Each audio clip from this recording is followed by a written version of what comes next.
আজ মাঘী পূর্ণিমা, তো সেই কারণে আজকে আমরা যাচ্ছি একটু বালিগঞ্জে ভারত সেবাশ্রম সঙ্গে আশ্রমে।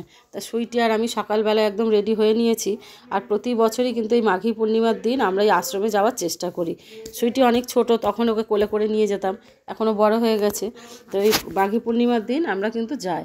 তো মনিন্দ কলেজ থেকে এই যে শ্যামবাজারে এখান থেকে টিকিট কেটে নিলাম মেট্রোতে করে যাব আমরা। এই যে এখন আবার টিকিট দেখেছেন সব কিন্তু কাগজের হয়ে গেছে, আর সেই প্লাস্টিকের কয়েন আর কিন্তু দেয় না। তো মেট্রো আসার অপেক্ষায় আমরা এখন ঘুরছি এদিকটায়। মেট্রো আসলে মেট্রোতে উঠে যাব, তারপর সেখান থেকে নামবো কালীঘাট স্টেশন থেকে একদম রাসবিহারীর মোড় থেকে অটো আছে, এই যে অটোতে উঠে গেছি আমরা। মেট্রো থেকে নেমে অটোতে উঠে এই যে একদম আশ্রমের সামনেই নামিয়ে দেবে। কি সুন্দর সাজিয়েছে দেখুন আশ্রমটাকে আজকে। এই যে গুরুদেবের জন্মতিথিতে প্রতি বছর কিন্তু এরকম সুন্দর করে সাজানো হয়। শুধু জন্মতিথি বলবো কেন, প্রতিটা অনুষ্ঠানে, জন্মাষ্টমী, শিবরাত্রি, সব অনুষ্ঠানেই গুরু মহারাজের এই আশ্রম কিন্তু খুব সুন্দর করে সেজে ওঠে এবং অগণিত ভক্ত এখানে আসে, প্রচুর মানুষ এখানে আসেন গুরু মহারাজের দর্শন করতে, এখানকার এইসব গীতা পাঠ করতে, শুনতে। তো এখানে প্রতিদিনই প্রসাদ দেওয়া হয়। যারা ফ্রিতে ভোগ খেতে চান এখানে এসে প্রতিদিনই ভোগ খেতে পারেন। আর এই যে আমরা লাইনে দাঁড়িয়ে পড়েছি গুরু মহারাজকে দর্শন করব বলে।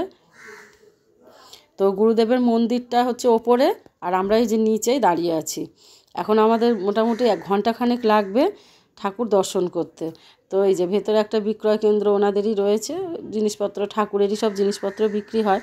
ওখানেও সব কেনাকাটা করে, লোকে কিনছে ঠাকুরেরই সব ছবি, মূর্তি, রুদ্রাক্ষের মালা, হাবিজাবি সবই ঠাকুরের যা যা জিনিস। এই যে আমরা দোতলায় উঠে পড়েছি, এবারে রয়েছে কিন্তু নাট মন্দিরে ঘণ্টাখানেক পরে। ওই নাট মন্দির থেকে আমরা এবারে মেন গুরু মন্দিরে আমরা এবারে ঢুকবো। গুরু মহারাজকে এত সুন্দর করে সাজিয়েছে, দেখলে মন ভরে যাবে। আপনারা দেখুন, এই যে আমরা ঢুকছি কিন্তু এবারে মেন যে গুরু মন্দির সেইখানে। খুব সুন্দর করে সাজায়, একদম সোনার সমস্ত হার পরানো, সোনার এই যে এগুলোকে দিয়ে খুব সুন্দর করে সাজানো। দেখুন, দেখলে বুঝতে পারবেন। চলুন সবাই গুরু মহারাজকে দর্শন করুন। আজকে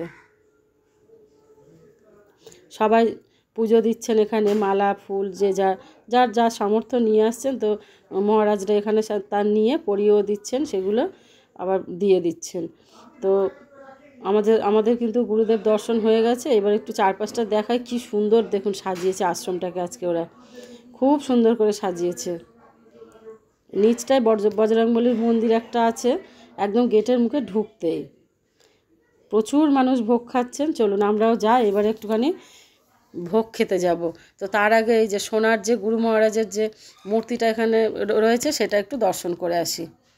সোনার গুরু মহারাজটা দর্শন করে তারপরে আমরা নিচতলায় গিয়ে ভোগ প্রসাদ নেব। প্রচুর মানুষ এসেছেন, তাদের মনস্কামনা জানাচ্ছেন।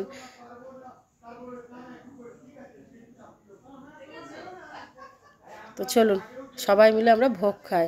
অনেক মানুষ প্রসাদ খেতে বসেছেন দেখুন, পুরো লাইন দিয়ে। আর আমরা তো গেছি অনেক বেলায়।